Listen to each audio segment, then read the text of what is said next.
اعوذ باللہ من الشیطان الرجیم بسم اللہ الرحمن الرحیم ولما جاءهم كتاب من عند الله مصدق لما معهم وكانوا من قبل يستفتحون على الذين كفروا فلما جاءهم ما عرفوا كفروا به فلعنة الله على الكافرين بئس ما اشتروا به أنفسهم أن يكفروا بما أنزل الله بغيا أن ينزل الله من فضله على من يشاء من عباده فباءوا بغضب على غضب وللكافرين عذاب مهين وإذا قيل لهم آمنوا بما أنزل الله قالوا نؤمن بما أنزل علينا ويكفرون بما وراءه وهو الحق مصدقا لما معهم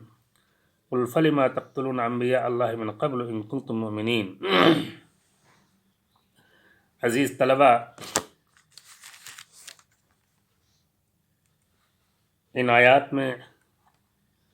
اللہ تعالی بنو اسرائیل کا تذکرہ کر رہا ہے. اللہ نے فرمایا کہ ان کا حال یہ ہے کہ جب ان کے پاس اللہ کی ایک کتاب آئی، اس کتاب سے مراد قرآن مجید، مصدق لما معہم، اور یہ کتاب اس سے پہلے جو بنو اسرائیل یا یہودیوں کے پاس کتاب ہدایت آئی تھی، تورات اور انجیل وغیرہ، ان سب کی تصدیق کرنے والی ہیں. قرآن نے کوئی ایسی چیز یا ایسا پیغام نہیں دیا ہے یا کوئی ایسی تعلیم نہیں دی ہے جو بنیادی طور پر دیگر آسمانی کتابوں کی تعلیمات سے اور اس کی بنیادی ہدایات سے مختلف ہو یا مخالف ہو، بلکہ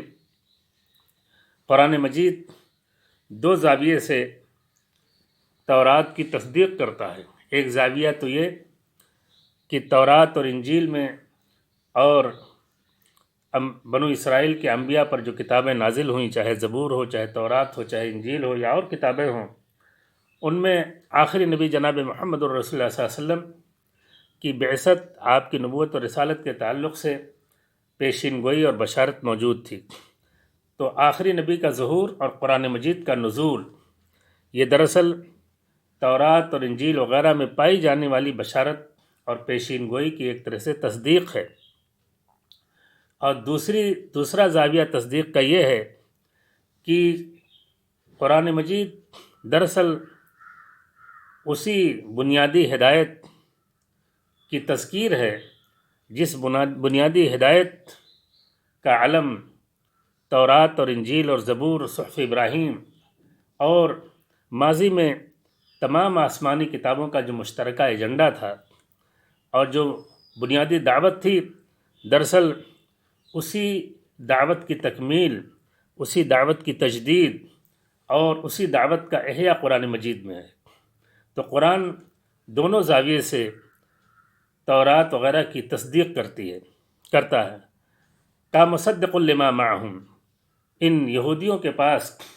بنو اسرائیل کے پاس پہلے سے جو کتاب ہدایت ہے قرآن مجید، اس کتاب ہدایت کی تصدیق کرنے والا ہے. اور دوسرا حال یہ ہے کہ وَكَانُوا مِن قَبْلُ يَسْتَفْتِحُونَ عَلَى الَّذِينَ كَفَرُوا، کا ان کا حال یہ ہے کہ مدینے میں مشرکین اور یہود کے درمیان جو کشمکش ہوتی تھی اور کشمکش کا جو ماحول تھا، اس ماحول میں یہ مدینے کے مشرکوں اور کافروں کو دھمکیاں دیتے تھے اور کہتے تھے آخری نبی کا ظہور ہونے والا ہے اور ہم اس نبی کے ظہور کے بعد تم پر فتح پائیں گے، تم پر غلبہ پائیں گے اور دنیا پر چھا جائیں گے. ابھی تم ہم پر جو ظلم کرنا چاہو ظلم کر لو، لیکن آخری نبی کا ظہور عنقریب ہونے والا ہے، اور جب ان کا ظہور ہوگا، ان کی علامتیں، ان کی نشانیاں ہماری کتابوں میں موجود ہیں، ہم ان کو پہچان کر کے ان کی دعوت پر، ان کی رسالت و نبوت پر ایمان لانے میں سبقت لے جائیں گے، سب سے پہلے ایمان لائیں گے اور پھر ان کے جھنڈے کے نیچے تم سے جنگ کریں گے اور پھر تم کو مغلوب کریں گے. تم پر ہماری فتح حاصل ہوگی، اور یہ جو ظلم کا سلسلہ اور تم جو ہمیں تنگ کرتے ہو مذہبی اختلاف کی بنیاد پر، یہ سلسلہ الٹا پڑ جائے گا۔ کہا حال یہ تھا ان یہودیوں کا کہ اس آخری نبی کا کہ بعثت کے یہ منتظر تھے، اور اس لیے منتظر تھے تاکہ کافروں پر ان کو غلبہ ملے۔ کہا وَكَانُوا مِن قَبْلُ يَسْتَفْتِحُونَ عَلَى الَّذِينَ كَفَرُوا فَلَمَّا جَاءَهُم مَّا عَرَفُوا بِهِ۔ کہا جب اللہ کے رسول صلی اللہ علیہ وسلم وہ دعوت لے کے آئے، وہ کتاب لے کے آئے جس کو یہ اچھی طرح جانتے اور پہچانتے ہیں کہ اللہ کے آخری نبی ہیں، لیکن پہچان کر جان کر انکار کر دیا۔ ان کے جاننے اور پہچاننے کے واقعات بہت ملتے ہیں کتب سیرت میں۔ حضرت صفیہ رضی اللہ تعالیٰ عنہ کا مشہور واقعہ ہے کہ حضرت صفیہ رضی اللہ تعالیٰ عنہ جو حویی بن اخطب کی بیٹی تھیں، اور حویی بن اخطب یہ قبیلے بنو نذیر کا سردار تھا، یہودی سردار تھا، بڑا سردار تھا، ان کی بیٹی تھی۔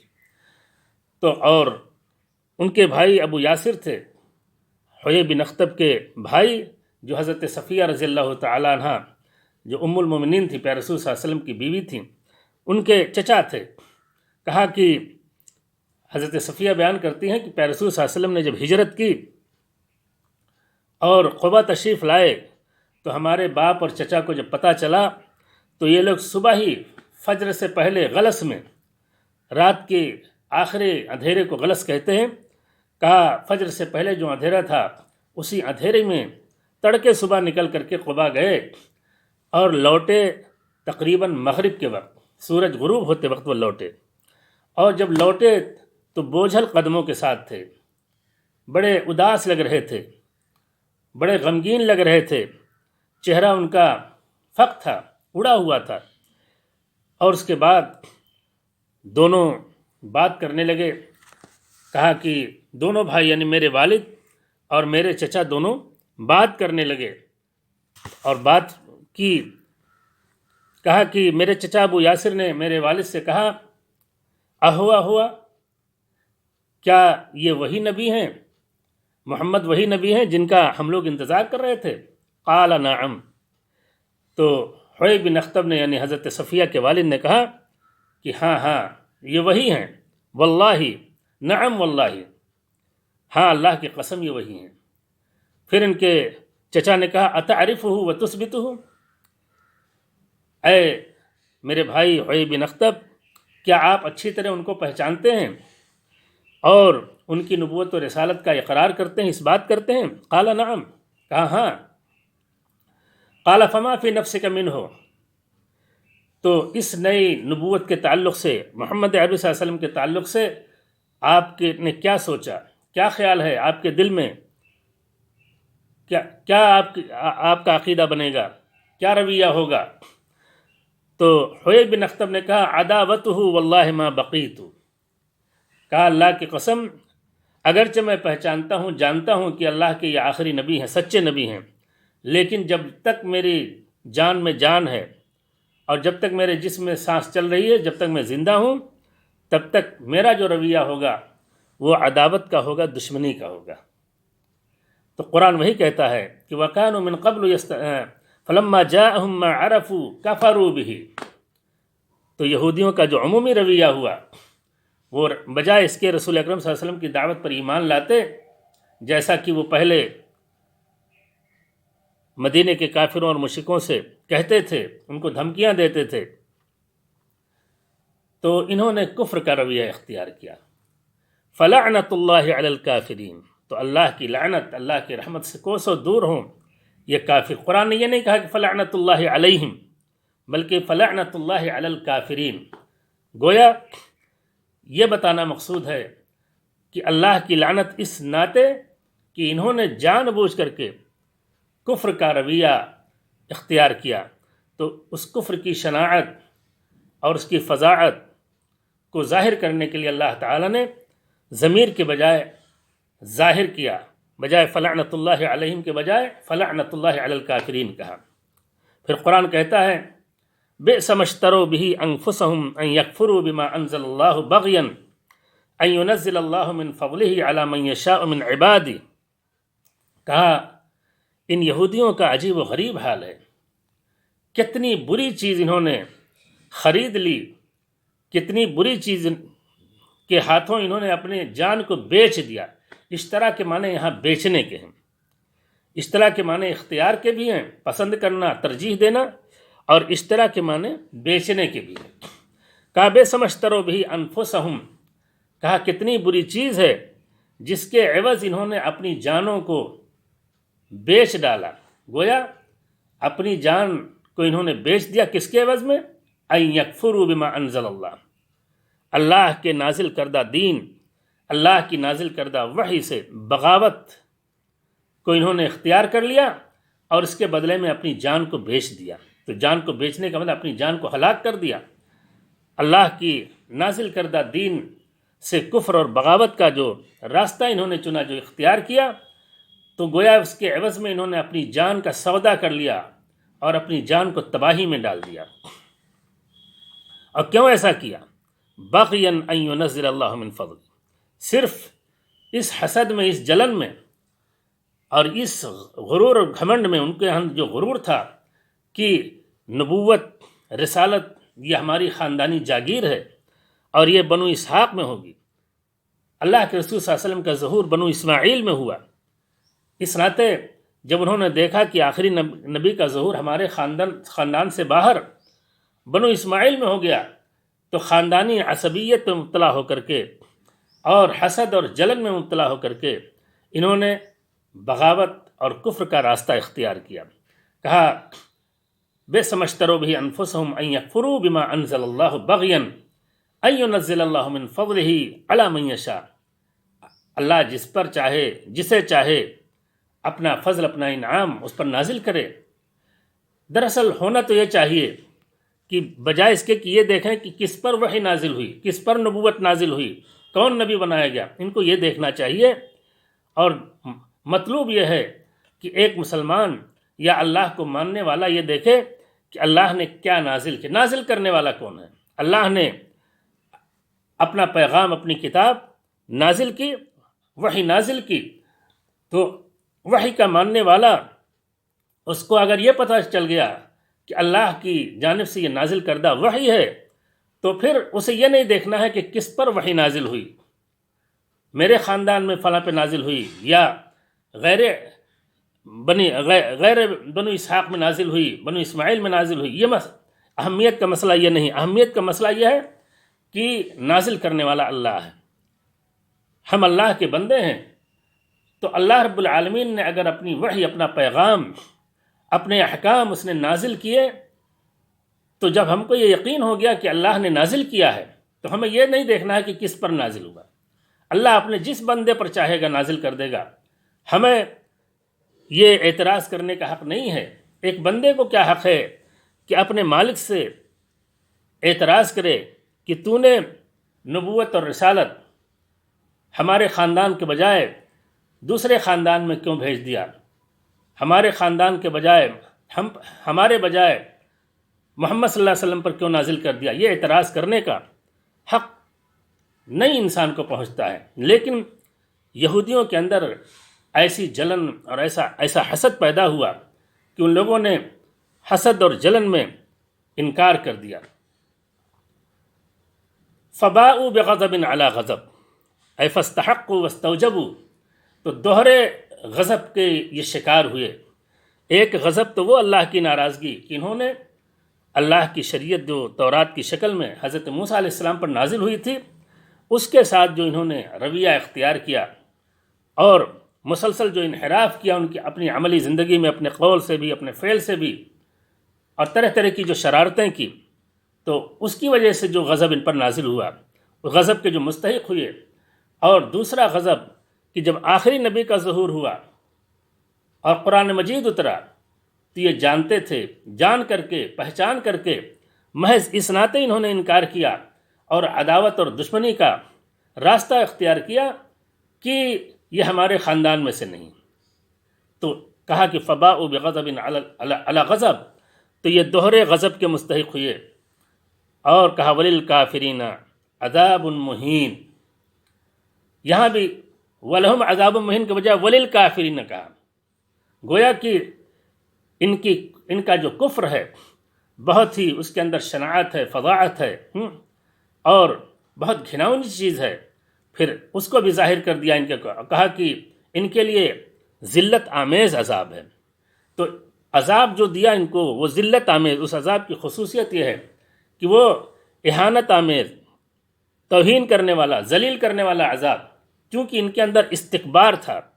انہوں نے جو رسول اکرم صلی اللہ علیہ وسلم اور اللہ کے دین سے جو بغاوت کی، اس بغاوت کے پیچھے جو ریزن تھا، جو سبب تھا، وہ استکبار کی نفسیات تھی۔ وہ اپنے کو بہت بڑا سمجھتے تھے، کہتے تھے نحن ابناء اللہ واحباؤہ، ہم اللہ کے بیٹے اور چہیتے ہیں، اور لن تمسنا النار الا ایام معدودہ، چونکہ ہم نبی کے خاندان سے ہیں، نبی کی اولاد ہیں، لہٰذا اولا تو ہم جہنم میں داخل نہیں ہوں گے، اور داخل بھی ہوں گے تو چند دنوں کے لیے ہوں گے۔ تو چونکہ ان کے اندر، اور سب کو یہ ہیج سمجھتے تھے، اپنے خاندان سے باہر سب کو یہ ذلیل اور رسوا، جیسے کہ یہ ہمارے ہندوستان میں جیسے برہمن واد ہے کہ برہمن قوم اپنے کو سب سے سپیریئر، سب سے اونچی قوم سمجھتی ہے، اور کہتے ہیں کہ ہم برہما کے سر سے پیدا ہوئے ہیں، ہم سب سے اونچے ہیں، اور باقی سب کو ذلیل اور حقیر سمجھتی ہے۔ یہی حال یہودیوں کا تھا۔ تو کہا اس ناطے ان کو ایسا عذاب اللہ تعالیٰ دے گا جو عذاب ان کے استکبار کو بے خبن سے اکھاڑ دے گا، اور ان کو انتہائی ذلیل اور رسوا کرنے والا عذاب ہوگا۔ کہا وَإِذَا قِيلَ لَهُمْ آمِنُوا بِمَا أَنزَلَ اللَّهُ، اور جب ان سے کہا جاتا ہے، ان یہودیوں سے، کہ جو اللہ نے اتارا اس پر ایمان لاؤ، یہ نہ دیکھو کہ کس پر اتارا، یہ نہیں کہا کہ بما انزل علی محمد، بلکہ کہا بما انزل اللہ، جو اللہ نے اتارا اس پر ایمان لانے کا مطالبہ ہے۔ تو قالوا نؤمن بما انزل علینا، کان ان کا جواب یہ ہوتا تھا کہ جو ہمارے اوپر، ہمارے خاندان میں جو وحی آئی ہے، ہم صرف اس کو مانیں گے، ہم تورات کو مانیں گے، ہم قرآن کو نہیں مانیں گے۔ جبکہ مطالبہ ان سے یہ تھا، بھئی حضرت موسیٰ علیہ السلام پر اگر تورات نازل ہوئی تو اس ناطے ہم تورات کو مانیں گے، اس ناطے کہ اللہ نے نازل کیا ہے، اللہ نے نازل کیا، اللہ نے نبی بنایا حضرت موسیٰ کو، اس ناطے ہم اللہ کا نبی ان کو مانتے اور گردانتے ہیں۔ تورات اللہ نے نازل کی، اس ناطے تورات پر ایمان لاتے ہیں۔ تو چونکہ ایمان کا محرک یہ ہونا چاہیے کہ اللہ رب العالمین نے نازل کیا ہے، اور جب بھی نازل ہو اللہ کی طرف سے، اور جو بھی نازل ہو، قرآن ہو، تورات ہو، انجیل ہو، زبور ہو، صحف ابراہیم ہو، کوئی بھی چیز ہو، اگر یقینی ذرائع سے یہ معلوم ہو گیا کہ اللہ رب العالمین نے وحی کے ذریعے سے یہ کلام نازل کیا ہے، تو اس کو ماننا، اس کو برتنا ضروری ہے۔ لیکن ان کا حال یہ تھا کہ وہ یہ بجائے یہ دیکھنے کے کہ نازل کرنے والا اللہ ہے، یہ دیکھتے تھے کہ کس پر نازل ہوئی۔ تو ان کا جواب یہ ہوتا تھا کہ وَإِذَا قِيلَ لَهُمْ آمِنُوا بِمَا أَنزَلَ اللَّهُ قَالُوا نُؤْمِنُ بِمَا أُنزِلَ عَلَيْنَا، کہا نہیں، یہودیوں کا جواب ہوتا تھا جو ہمارے اوپر کتاب اتری ہے، جو وحی آئی ہے ہمارے خاندان میں، ہم صرف اس کو مانیں گے، اس کو مانتے ہیں۔ وَيَكْفُرُونَ بِمَا وَرَاءَهُ، اس سے باہر جو چیز ہے سب سے ہم باغی ہیں۔ حالانکہ سچائی یہ ہے کہ اس کو بھی صحیح طور پہ نہیں مانتے۔ اگر مانتے تو تورات میں، انجیل میں، زبور میں، صحف ابراہیم میں، تمام آسمانی صحیفوں میں آخری نبی جناب محمد رسول اللہ صلی اللہ علیہ وسلم کی بعثت اور آپ کی رسالت و نبوت کے تعلق سے بشارت اور پیشین گوئی موجود ہے۔ تو اگر اس پر ایمان لاتے تو آخری نبی جناب محمد رسول اللہ صلی اللہ علیہ وسلم پر ایمان ضرور لاتے، لیکن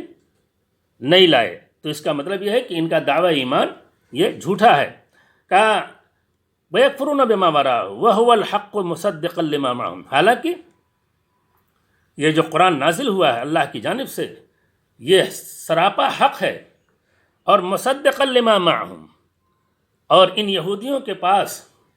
جو وحی کی تعلیمات ہیں ان کی یہ تصدیق کرتا ہے۔ قرآن کا نزول، آپ کی بعثت، یہ تورات اور انجیل کی تصدیق ہے۔ اس ناطے کہ تورات اور انجیل میں جو بشارت موجود ہے آخری نبی کے ظہور کی، وہ ساری علامتیں اور ساری چیزیں اللہ کے رسول صلی اللہ علیہ وسلم میں اور قرآن کے بیانات میں کلیئر ہیں۔ اور قرآن مجید کی جو تعلیمات ہیں بنیادی طور پر وہی ہے جو تورات اور انجیل میں، بلکہ اگر یہ پتہ کرنا ہو کہ تورات اور انجیل کی بنیادی صحیح تعلیمات کیا ہے تو اس کے لیے کسوٹی قرآن مجید ہے۔ اس ناطے کہ تورات اور انجیل میں انہوں نے لفظی تحریف کیا، معنوی تحریف کیا، اور تحریف کی جتنی شکلیں ہو سکتی تھی سب ان کے علماء نے کیا۔ تو اگر یہ پتہ لگانا ہے کہ اوریجنل تورات کون ہے، اوریجنل انجیل کون ہے، تو اس کے لیے مہیمن کتاب جو ہے قرآن مجید ہے، یہی کسوٹی ہے۔ چونکہ قرآن ہر طرح کی تحریف سے محفوظ ہے، اللہ تعالیٰ نے اس کتاب کو محفوظ کر دیا، اِنَّا نَحْنُ نَزَّلْنَا الذِّكْرَ وَإِنَّا لَهُ لَحَافِظُونَ، اللہ نے اس کتاب کو محفوظ کر دیا ہے۔ تو کہا کہ مصدقا لما معہم، اس کے بعد کہا کہ کہو اے نبی ان سے پوچھو فلما تقتلون انبیاء اللہ من قبل، کہا اگر تم اپنے دعوی ایمان میں سچے ہو، اگر تم یہ سچ کہتے ہو کہ ہم جو کچھ ہم پر اترا، ہمارے خاندان میں اترا، ہمارے خاندان میں جو نبی آئے، جو کتابیں آئیں ہم اس کو مانتے ہیں، تو اگر تمہاری یہ بات سچ ہوتی تو تمہاری یہ بات اگر سچ ہے، تم نے اللہ کے نبیوں کو اس سے پہلے قتل کیوں کیا؟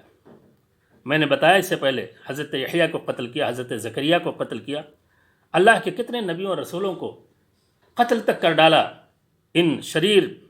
اسرائیلیوں اور یہودیوں نے۔ کہا فلما تقتلون انبیاء اللہ من قبل، تو اس سے پہلے تم اللہ کے نبیوں کو کیوں قتل کرتے ہو؟ قتل پہلے کیا، لیکن کہا فلما تقتلون، صیغہ ماضی کے بجائے صیغہ مضارع گویا کہ ایسا بیان ہو رہا کہ جیسے وہ قتل کا منظر، وہ بھیانک منظر، وہ وحشتناک منظر، وہ انتہائی دردناک منظر ان کی نظروں کے سامنے ہو، اور اس طرح منسوب کیا ان کے باپ دادا نے انبیاء کا قتل کیا تھا، لیکن ایسا قرآن کہہ رہا ہے کہ جیسے رسول اکرم صلی اللہ علیہ وسلم کے دور کے یہودیوں نے قتل کیا ہو۔ یہ اس ناطے کہا، اس ناطے کہ ان کے اسلاف نے یہ جو گھناؤنی حرکتیں کی تھیں، بجائے اس کے کہ اس سے یہ اظہار برات کرتے، اس کو کنڈم کرتے، اس کی مذمت کرتے، بلکہ اپنے وسیع خاندانی عصبیت میں یہ اس کی تائید کرتے، اس کو صحیح گردانتے، صحیح قرار دیتے۔ اس ناطے قتل کے ان جرائم کو، قتل انبیاء کے جرم کو جو ان کے باپ دادا نے کیا تھا سینکڑوں سال پہلے، ان کی طرف منسوب کیا، چونکہ پوری قوم گویا کہ ایک ہے، اور چونکہ یہ اپنے آپ کو اپنے انہی اسلاف سے منسوب کرتے ہیں، انہی کی دہائی دیتے ہیں، ان کے ہر صحیح غلط کام کی تائید کرتے ہیں، لہٰذا ان کے باپ دادا کے قتل کے جرم کو گویا ان کی طرف منسوب کر دیا۔ چونکہ اگر انسان کسی غلط کام کی تائید کرتا ہے، اس کو صحیح قرار دیتا ہے، تو گویا یہ بھی مجرم ہے اور گویا یہ بھی قاتل ہے۔ کہ فلما تقتلون انبیاء اللہ من قبل، تو تم اس سے پہلے اللہ کے نبیوں کو تم کیوں قتل کرتے رہے؟ اور پھر یہودیوں کا یہ مزاج برقرار تھا، اسی ناطے اللہ کے رسول صلی اللہ علیہ وسلم کو انہوں نے بارہا قتل کرنے کی ناروا کوشش کی، زہر دیا، جادو کیا، اور ویسے بھی دیوار کی آڑ سے پتھر گرانے کی کوشش کی تاکہ اللہ کے رسول صلی اللہ علیہ وسلم قتل ہو جائیں یا مر جائیں اور ان کا انتقال ہو جائے۔ تو یہودیوں کی یہ روش چونکہ رسول اکرم صلی اللہ علیہ وسلم کے دور میں بھی ان کی یہ کوشش تھی، اس ناطے صیغہ ماضی کے بجائے صیغہ مضارع استعمال کیا۔ فلما تقتلون انبیاء اللہ من قبل ان کنتم مؤمنین، اگر تم یہ دعویٰ کرتے ہو کہ تم جو ہمارے اوپر، ہمارے خاندان میں جو وحی نازل ہوئی، جو نبی رسول آئے، ہم صرف ان کو مانتے ہیں، تو تم نے اپنے ہی خاندان کے کتنے نبیوں اور رسولوں کو ناحق قتل کر ڈالا، کیوں کا قتل کیا؟ اور اس کے بعد فرمایا کہ وَلَقَدْ جَاءَكُم مُوسَىٰ بِالْبَيِّنَاتِ ثُمَّ اتَّخَذْتُمُ الْعِجْلَ مِن بَعْدِهِ وَأَنْتُمْ ظَالِمُونَ، کہا تمہارا حال یہ ہے کہ حضرت موسیٰ علیہ السلام واضح دلیلیں لے کے آئے، معجزات لے کے آئے، بے شمار معجزات حضرت موسیٰ علیہ السلام کے دور میں، اور اللہ تعالیٰ کی قدرت کی نشانیاں ظاہر ہوئیں، لیکن حال یہ ہے کہ ثُمَّ اتَّخَذْتُمُ الْعِجْلَ مِن بَعْدِهِ، لیکن حضرت موسیٰ علیہ السلام کے ان بینات کو دیکھنے اور ان کا مشاہدہ کرنے کے بعد تم نے بچھڑے کو معبود بنا لیا۔ ثُمَّ اتَّخَذْتُمُ الْعِجْلَ محذوف کر دیا، یہ نہیں کہا تم ثُمَّ اتَّخَذْتُمُ الْعِجْلَ إِلَٰهًا، چونکہ یہ کلیئر تھی بات، واضح تھی بات کہ انہوں نے اللہ کے نبی حضرت موسیٰ علیہ الصلوۃ والسلام جن کی نبوت و رسالت پر ایمان کا ان کا دعویٰ ہے، اور جنہوں نے اللہ رب العالمین کی اجازت اور اس کی توفیق اور اس کے حکم سے کتنے معجزات دکھائے، اپنی آنکھوں سے انہوں نے ان معجزات کا مشاہدہ کیا، لیکن